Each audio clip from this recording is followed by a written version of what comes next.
very good afternoon to one and all, and we welcome you all for the 12th session on a paradigm shift towards holistic health in women. Our today's session is going to be on screening for routine exercise regime during ANC and Indian perspective. And for this, we have a very eminent speaker today. And ma'am is so knowledgeable and such a humble person. So to introduce ma'am, Dr. Shilpa Chaudhari, ma'am is MBBS MD DGO. Ma'am is professor and head of unit at Srimati Kashibai Navle Medical College and General Hospital, Pune. Ma'am has a teaching experience of about 23 years and she is a PG guide since 16 years.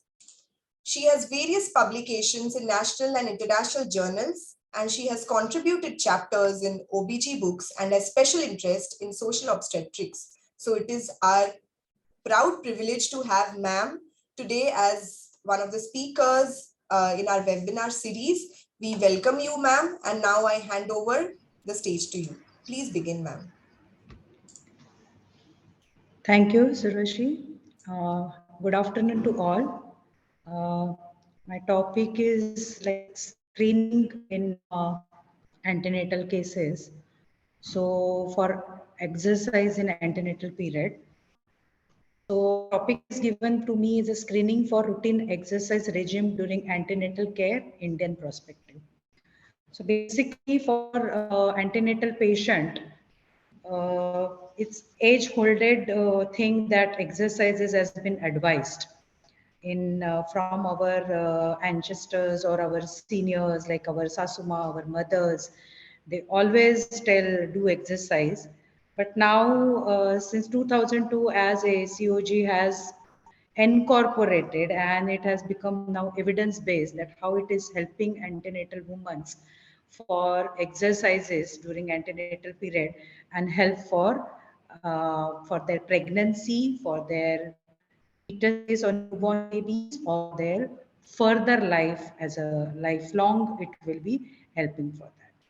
So I will start with my slideshow. As you see, you know what is antenatal care. It is a systemic supervision, which is examination and advice of a woman during pregnancy, which also can be called as a prenatal care. The supervision should be regular, periodic in nature, according to the need of individual. So here, when we are going to talk about the exercises, our part on this antenatal care is mainly on the advice, and part of it that whatever contraindication comes, it's mainly depending on need of individual.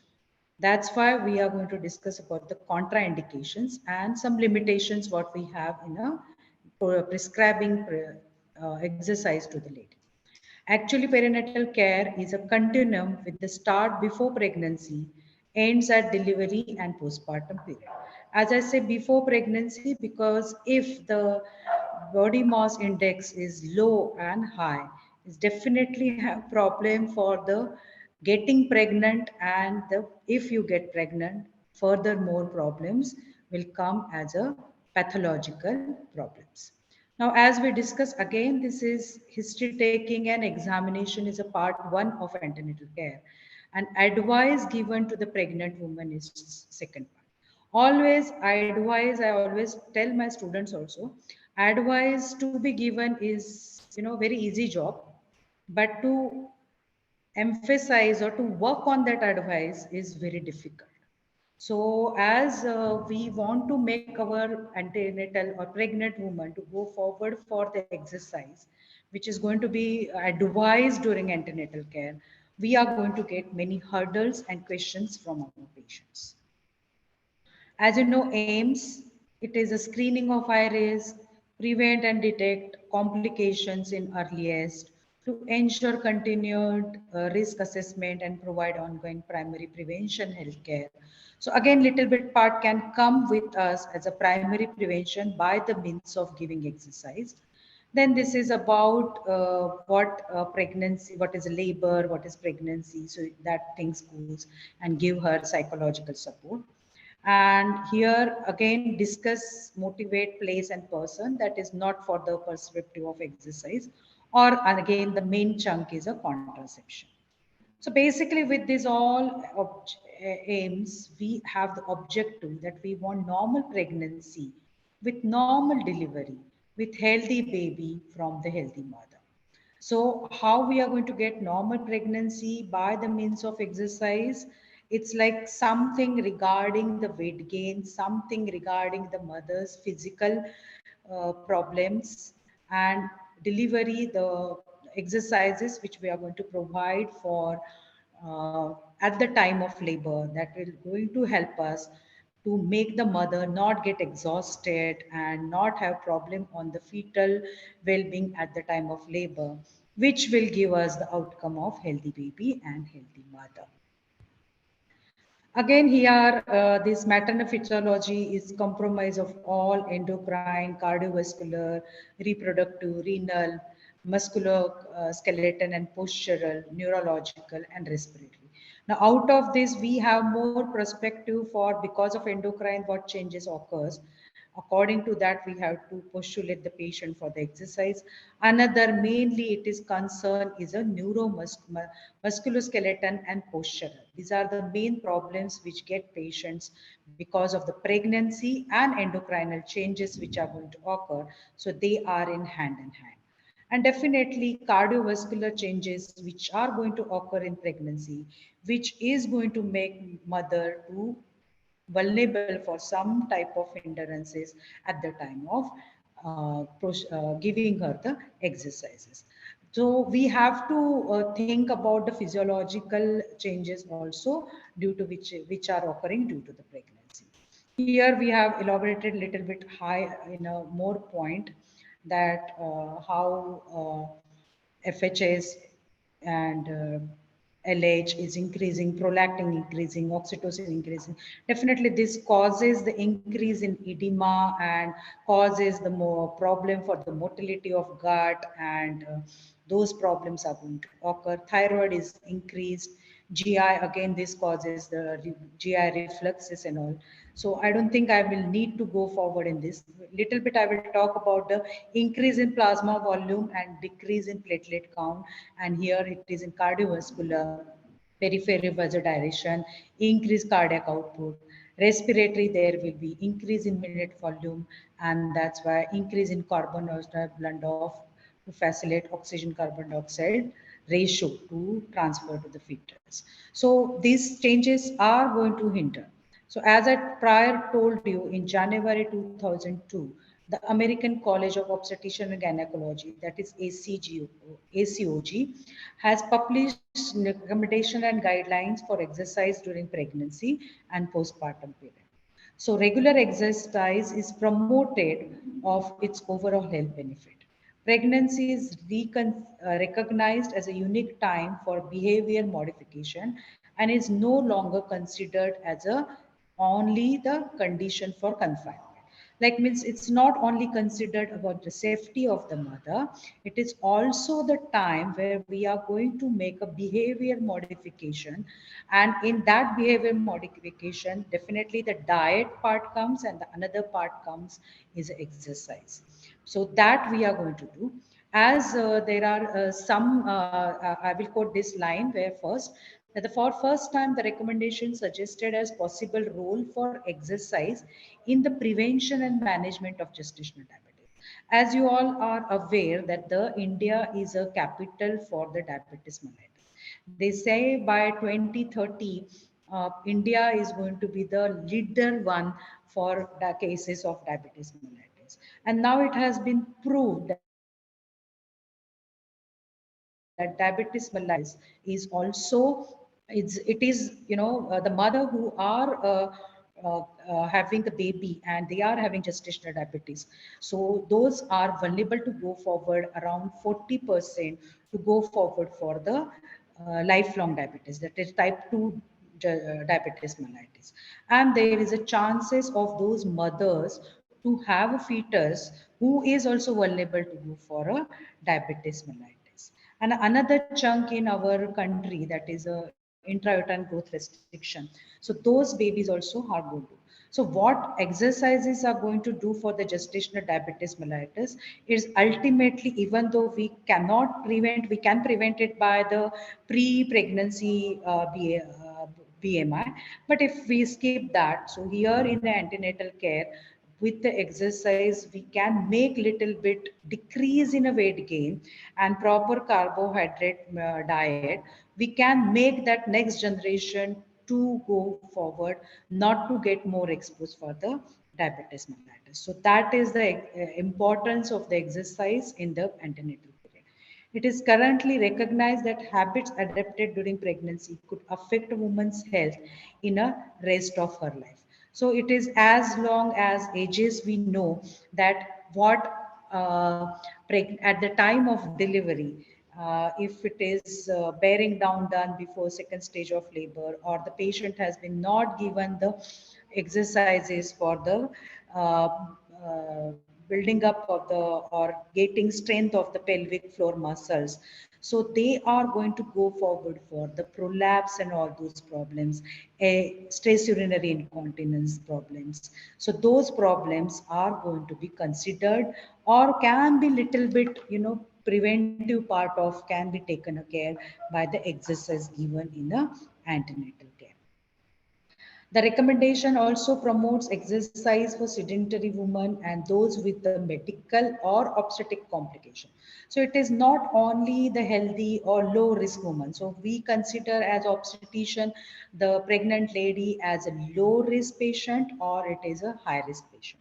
So low risk patient means a young healthy woman who is not having any medical, surgical or obstetrical complication. So definitely those women are definitely going to get a uh, uh, antenatal exercises. But what about the women who are going to have a high risk factors like a medical problems, obstetrical problems? So those whom when we are going to what type of things and when we are going to start and stop, that we have to discuss. But only after medical evaluation and clearance. So that is important that they need to take clearance from the obstetrician. The health benefit of physical activity are well recognized, and conversely, sedentary habit and low level of cardiorespiratory fitness are leading to the risk factors of subsequent development of cardiovascular disease. So, as I told you about diabetes mellitus, this is also the one thing which can contribute the woman to go forward for the high risk for because of the sedentary life. Now, basically, we have to think about giving before the exercise that what weight gain in the pregnancy occurs. So basically, it has been given like total around approximately you can get around 9 to 10 kgs in a throughout the 9 months. Out of this, in a first trimester or approximately up to 20 weeks, you can gain up to 2 kg. After that, 1 kg per month and 1 kg fortnight from 20 to 30 weeks or 30 to 40 weeks. Or in a rather way, you can say first trimester 2 kg. After that, in a second trimester, around 3 to 4 kg, and next side, trimester, she can get 4, 5 to 6 kg. So overall, we have 9 to 10. But now, in a prior days, we used to tell every lady should get this much of weight gain. But now, the time has changed, the studies has been done, and we have come across this chart which says that we cannot allow the woman to go forward for the weight gain as a blanket thing. So each and every woman should get that this much weight. No, it will depend on the pre-pregnancy gain. So if it is underweight, then the ideal rate weight gain in second and third trimester should be zero point 0.4 to zero point 0.5 kg per week, and she is allowed to get weight 12 to 18 kg in her total pregnancy. Normal weight around 18.5 to 24.5. So the weight gain rate is also reduced 0.3 to zero point 0.4, and the total weight gain should be 11 to 15 kg. Overweight, if she is 25 to 29.9, then again it is reduced to zero point 0.2 to zero point 0.3, and the total weight gain will be 7 to 11 kg. Obese, definitely they will have 30 BMI or more than 30. Again, this is reduced to zero point 0.2, and then this is only 5 to 9 kg.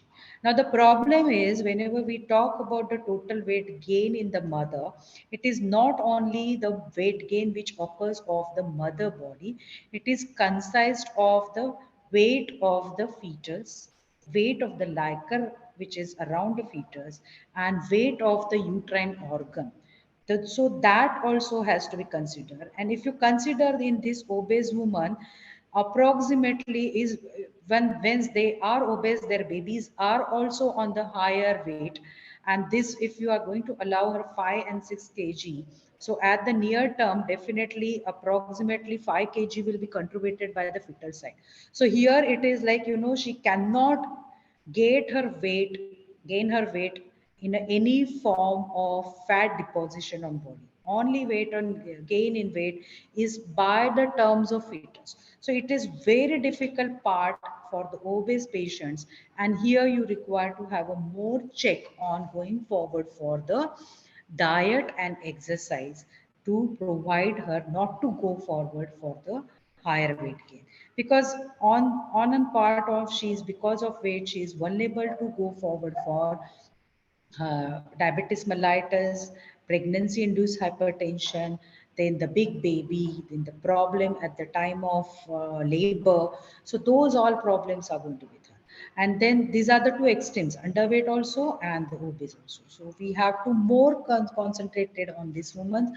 As we said, this will be the group which is with the low risk patients, and these two group will be more of the high risk patients, and this will be have the intermediate risk for the pregnancy.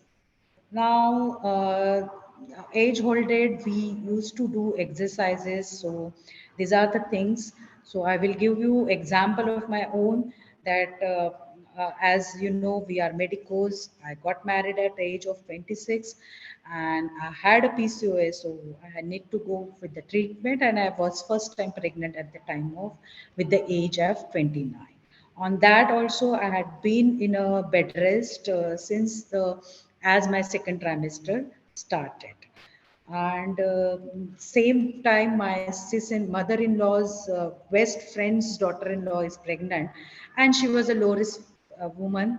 And then as my pregnancy advanced, and then she started discussing me, see that lady is doing everyday walk in the morning, and she has attending the some classes. I'm not saying you are doing that.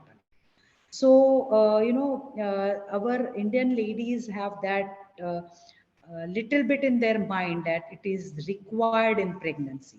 So whatever we used to have these age old things, uh, like sweeping of the house or doing मराठीमध्ये त्याला दळण म्हणतात वगैरे. So those things, used to give the proper exercises. These are the, now this is the best exercise, Loni कढवणे. So that also which had to give. And I think this was very low risk exercises to the woman. No need to go anywhere and have exercise. So those things were used to be there. I don't know at ancient time whether they had some screening test not to do these things which we are going to discuss today, but they still had some sort of exercises which had been given to them. Now, the lady on this side, definitely we do get patients who do these types of work even though they are pregnancy. So here we have to curtail them and advise regarding the what type of this thing. This is another hatching the water from the wells or getting the water from the uh, upstream, what you say, tube wells. So that is the thing which used to take. So now there in the old days there used to be not the screening test. So here we need to do the screening.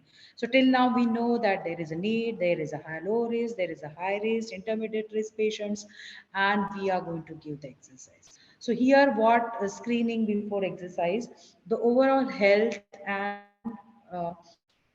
obstetrics and medical risk should be reviewed before the pregnant woman is prescribed, which is going to prescribe the exercise program. In the absence of contraindication, the pregnant woman should be encouraged to engage regular, moderately intensity physical activity and continue or to derive the same association health benefit during pregnancy. However, there are contraindication to exercise because of pre-existing development medical conditions, and pregnancy is not different. So these types of group means like the patients who are having heart diseases or some neuromuscular problems. So those patients we cannot advise in a pre-pregnancy. So out of question in the pregnant state. In additional, certain obstetric complications. So now medical conditions we know from the beginning, but the obstetric conditions may develop during pregnancy. So even though you have the low risk patient, she can develop the obstetric complication, and she might need to go forward, nor become as a contraindication for the exercise in pregnancy. Now, fetal response to the maternal exercise. In the past, the main concern of exercise in pregnancy is focused on the fetus. Or is it rather than the fetus, what mothers and mother-in-law used to think, if the mother is not active, she is going to get a bigger baby. And as bigger baby, and if bigger baby is there, then definitely the doctor will do the cesarean section. Their concern was nothing like what will happen to the fetus health, mother health. Their concern for the mode of delivery. They were knowing that cesarean is problematic and vaginal delivery is the best. So that was concern. But now the scenario has changed. We don't want that. We want mother benefit, and with that the fetus benefit. In an uncomplicated pregnancy, fetal injuries are not likely to occur while the exercise. Most of the potential fetal risk, sometimes it can be a hypothetical. It is not true. Now, clinical evaluation, exercise prescription require knowledge of the potential risk and assessment of physical ability and engagement in a various exercises. Now, the exercise prescription, the element of exercise prescription should be considered in every physically active framework, regardless of its purpose. That is, it is a basic health, recreational pursuits, and the competitive activities. Consideration should be given to the type and intensity of exercise, as well as to the duration and the frequency of exercise session, that to be carefully balanced between the potential benefit and potential harmful.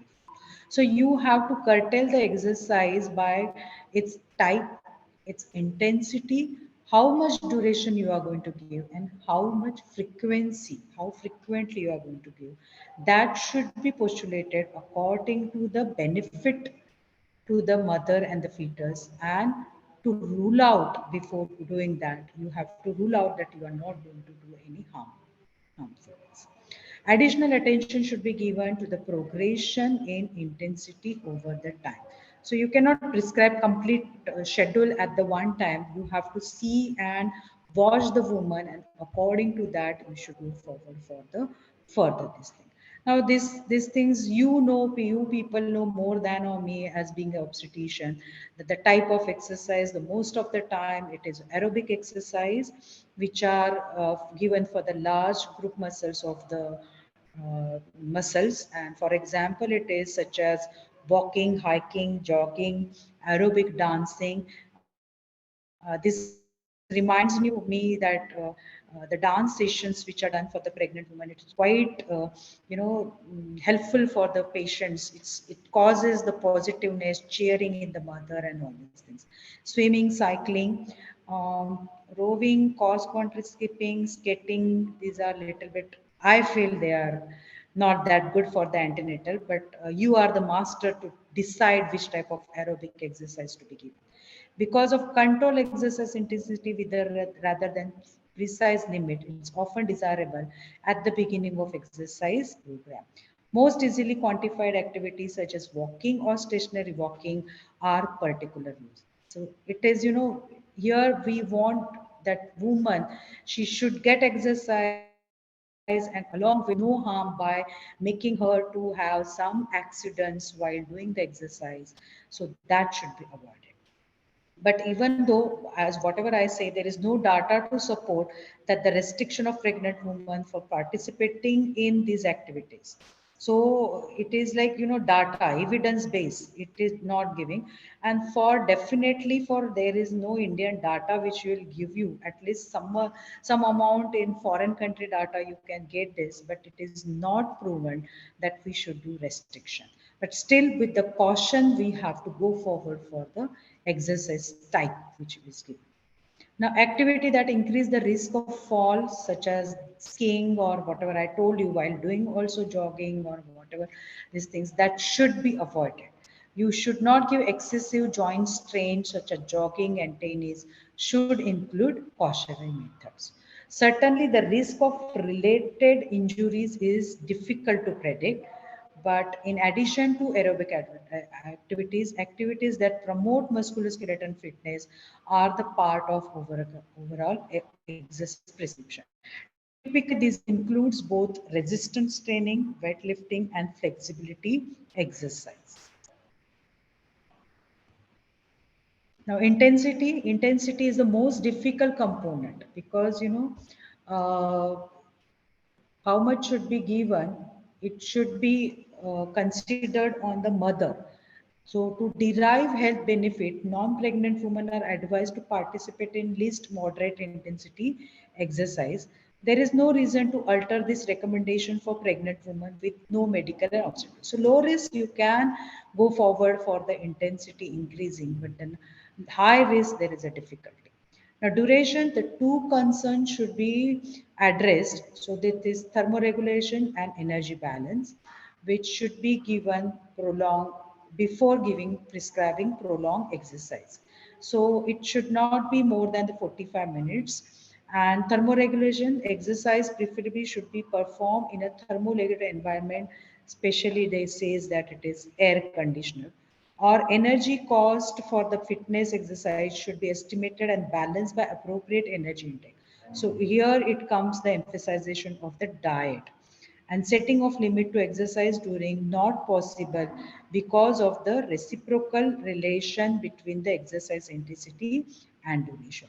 So you have to check these 2 points before giving the duration, how much duration, but I think 45 minutes is a quite enough duration for exercise in pregnancy. In absence of either medical obstetric partner, 30 minutes a day exercise on most, if not all days of the weeks.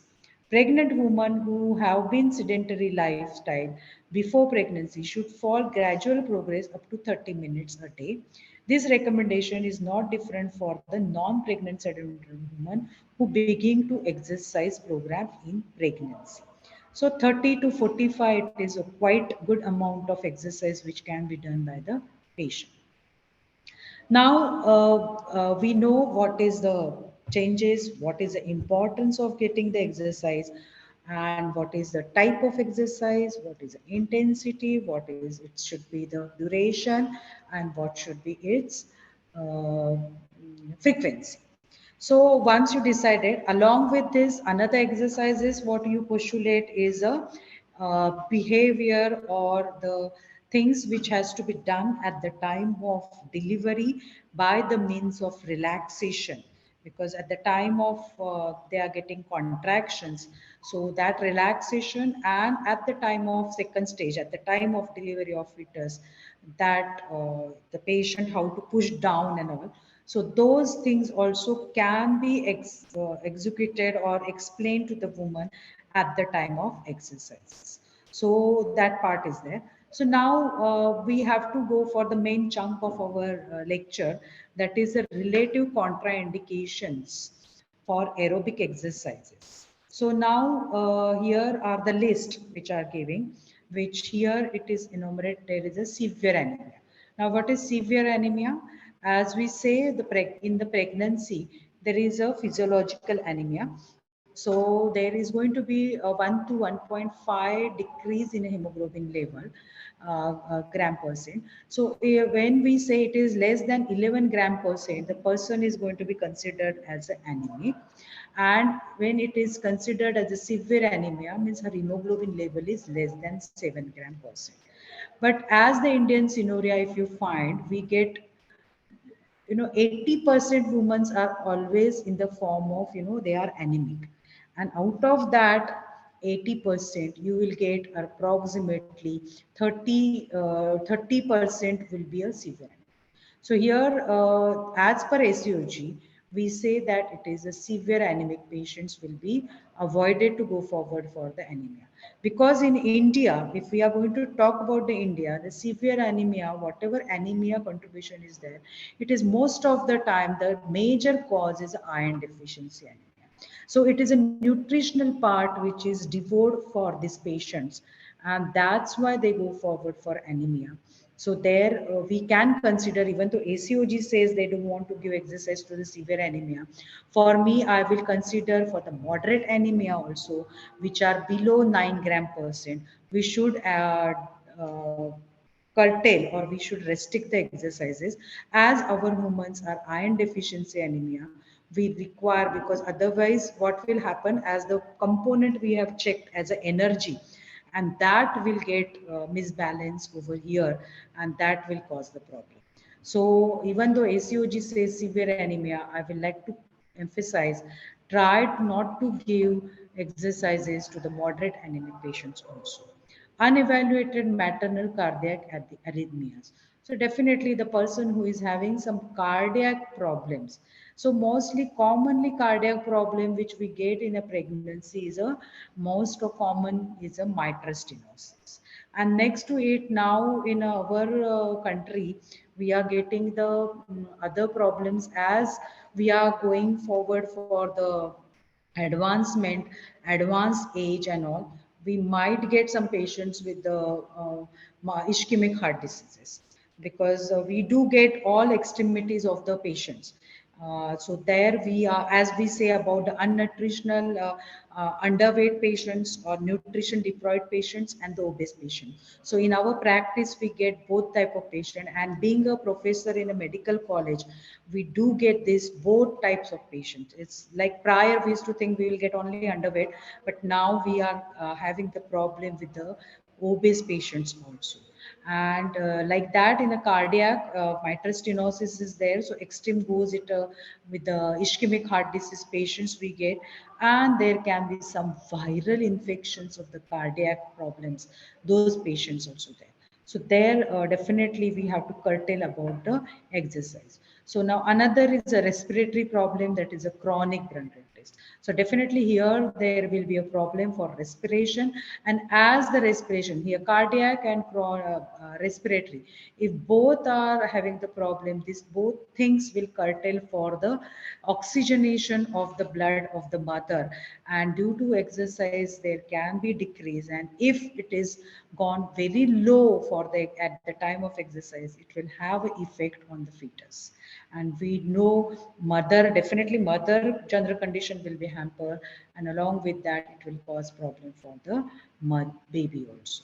Poorly controlled diabetes, type 2, type 1 diabetes. So these are the type 1 means they are the juvenile diabetes, the mother who is requiring insulin uh, uh, for the diabetes treatment, because they're deprived of the insulin in their bodies. So those patients here, the mentioned word is poorly. If it is controlled properly, we can think of this thing. But otherwise, if it is, and as in a pregnancy is a diabetogenic state, so these patients require a proper monitoring of the sugar.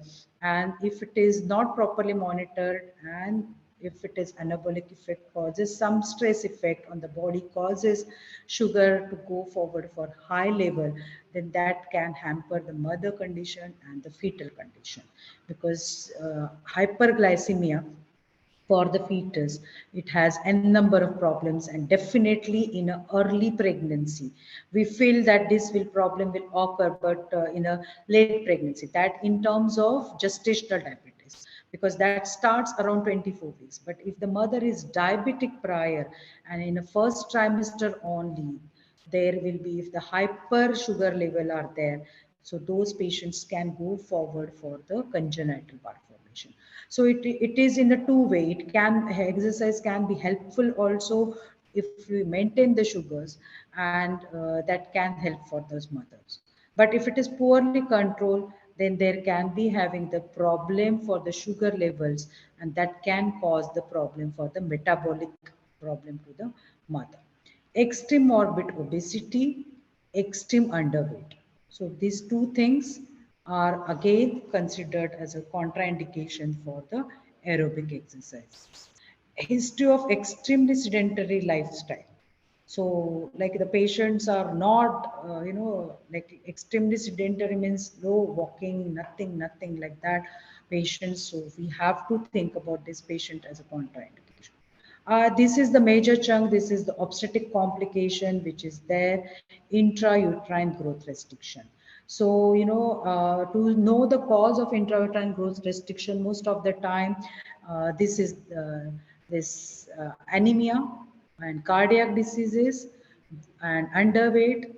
These are the problems which will make baby to go forward for the intrauterine growth restriction. Another is preeclampsia. So these are the problems. But if you see the causes for the intrauterine growth restriction, if you consider there are 100 women who have the intrauterine growth restriction, out of that 30% are, you don't know. So that is called as idiopathic.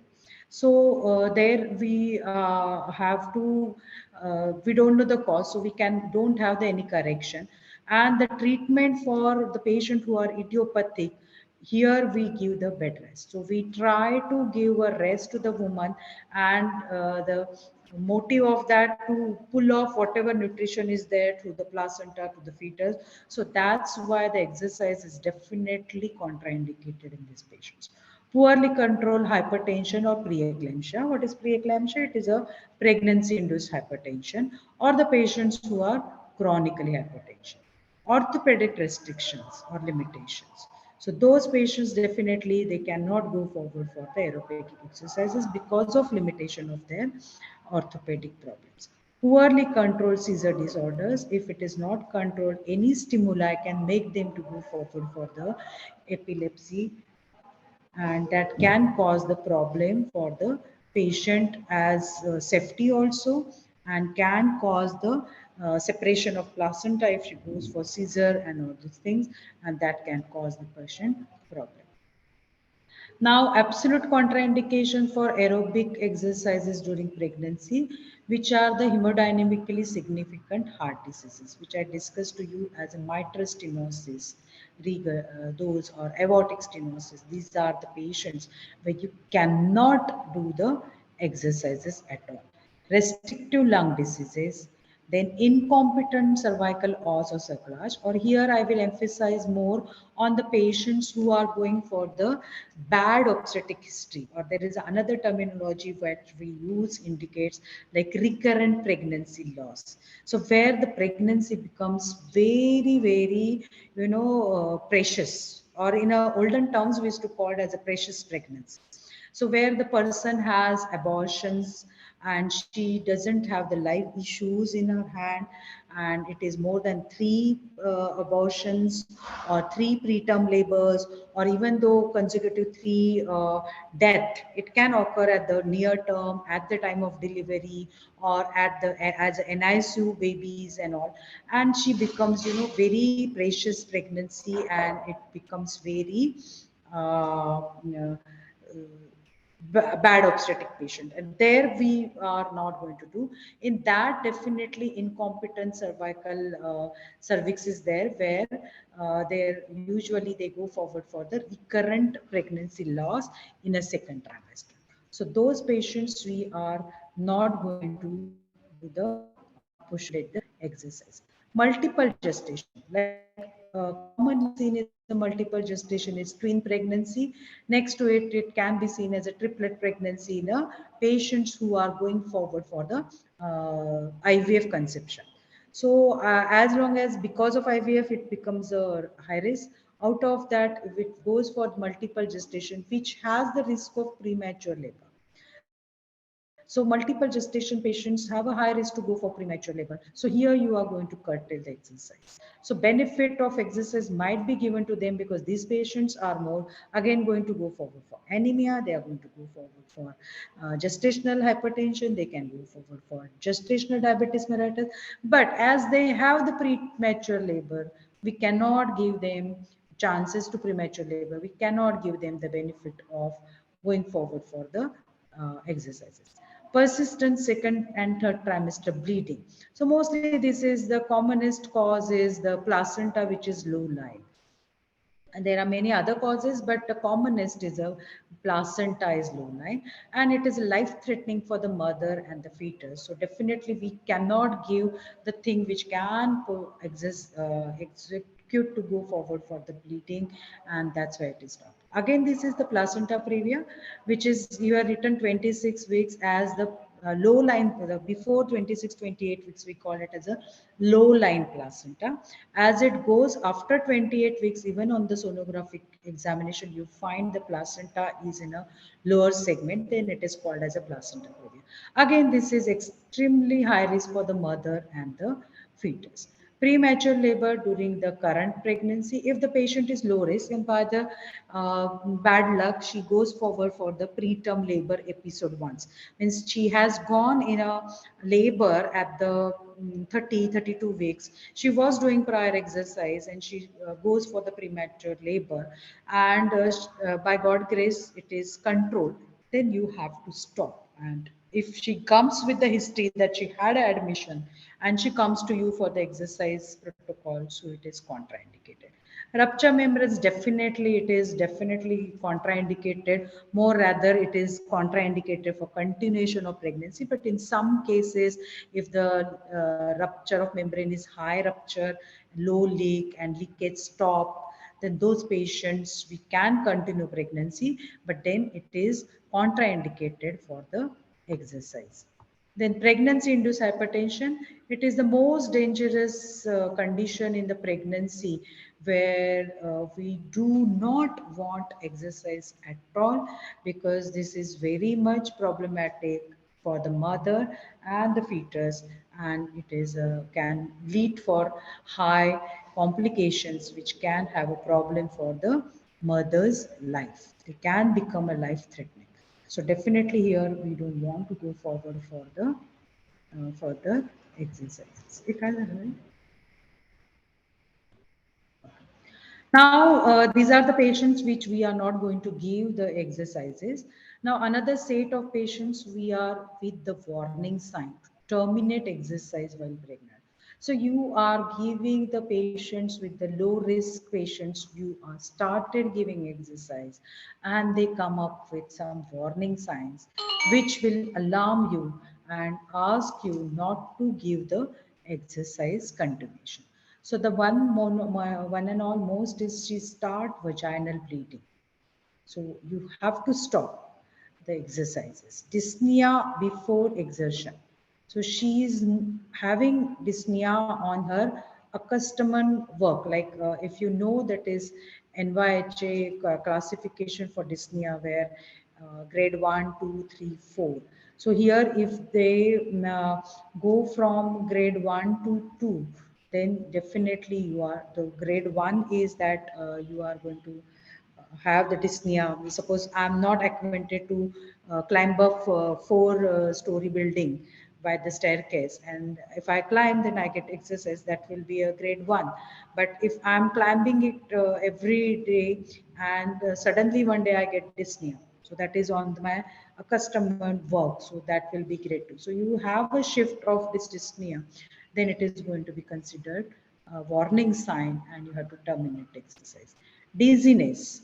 So this can be because of hypertension, this can be because of hypoglycemia, this can be because of any separation of placenta, it can be because of increase in blood pressure. We don't know. N number of causes can be there. So that is there, then you have to stop the exercise. Headache, this is the another very much alarming sign. No one should miss this headache, because even though most of the time it is felt by the woman, madam माझा उपास होता, काल मी साबुदाण्याची खिचडीच खाल्ली, त्यामुळे मला ऍसिडिटीज झाली, त्यामुळे मला हेडेक होतंय. So no one, as an obstetrician also and as a physiotherapist, you also should not take this headache as it's okay that मला नेहमीच होतं. It's not like that. You have to rule out. You have to rule out the main cause for headache and then go forward for the common things, especially in a second and third trimester. Not in a first trimester, but in a second and third trimester, you have to be considered, because headache indicates there can be high raised blood pressure, and that has the effect on the brain, and it has gone to the higher stage. It has gone for the severe preeclampsia, and whenever there is a headache, there can be a problem, or it is a warning sign that if it is associated with blood pressure raise, the patient is vulnerable to go for convulsion, which in our terms we called as eclampsia. So we have to rule out why headache is there. And if it is come out because of acidity, it's fine. But other things has to be ruled out. It should not be quoted by the patient. It should be quoted by the obstetrician. Nahin, nothing is there. You had acidity and because of that. Then only you can, otherwise you have to stop. Chest pain, definitely, whether you are pregnant, non-pregnant, you are going to stop exercise at chest pain, which indicates something wrong with the blood supply to the heart. Muscle weakness. Now, this is the thing which usually comes even though that they are not doing exercises, they get cramps and all. This is because of minute elements which we require, that is magnesium and zinc and all. So those, but here it can be curtailed because it can be because of some other problems in the body which can cause calf pain and swelling. Again, it is to rule out for the thrombophlebitis. Again, because the pregnancy is a hypercoagulable state. The coagulation factors are raised in the body to give the protection of to the mother from bleeding at the time of delivery, but they can work as a villainous at the time of pregnancy state, and they can have this thrombophlebitis, or you can say deep vein thrombosis. So those problems can occur, especially in your calf muscles. So calf muscles and swelling in the muscle and the edema, it should not be considered, oh, this is physiological edema. If you found it is more, then you should rule out the causes and then go on.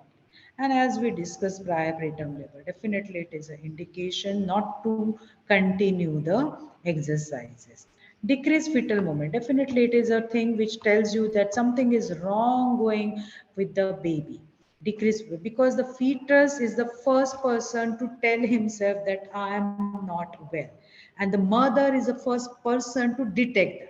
So we emphasize to our antenatal patients that you have to have very much outlook and concentration for your fetal movement, especially in near term. In a pregnancy also we tell, but especially at the near term, because this indicates if there is a decreased fetal movement, and this indicates the baby is jeopard, it is not getting proper blood supply.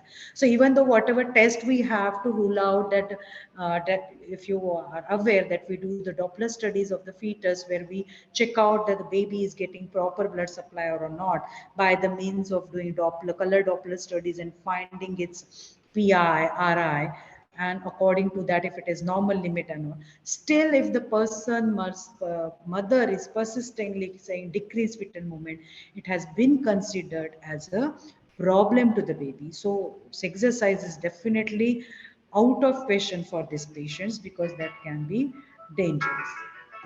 Something.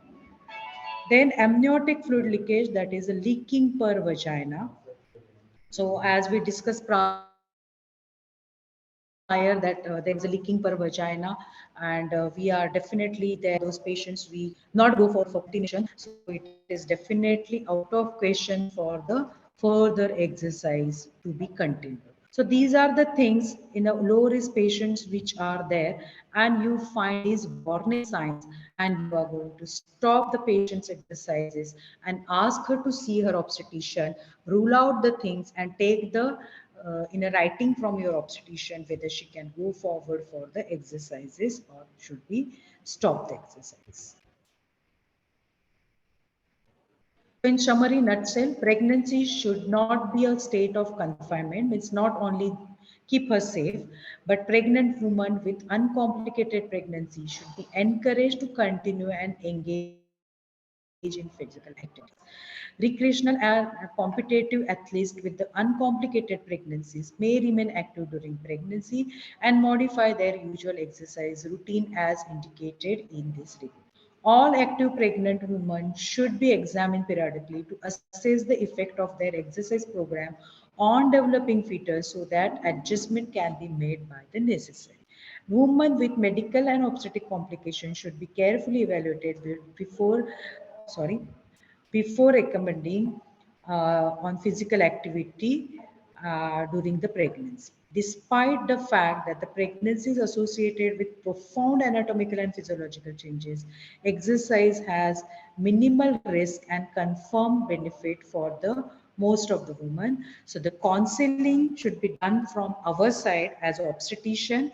We should from our side also we will try to find out the indications and contraindication, motivate our patients and send to you, and your job to again recheck whether we have missed any contraindication for exercise, and if it is started it should be given in a proper manner, and if you find some warning symptom, revisit to us. Definitely they are coming to us, but if it is not come across to us and you are the first one to come across with the sign and symptom from the patient, you please refer her back and take care of the patient, take care of yourself, and have a safe pregnancy for that lady with the good outcome of the fetus.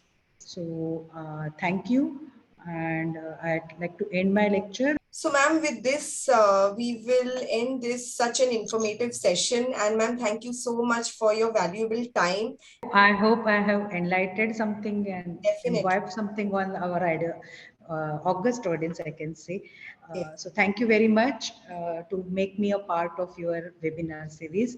And it is, as an obstetrician, being always with the female patients and all, it is very near dear to my heart about the empowerment and things related to women. Thank you once again. Thank you, ma'am. Thank It you. is always a pleasure listening to you. Bye.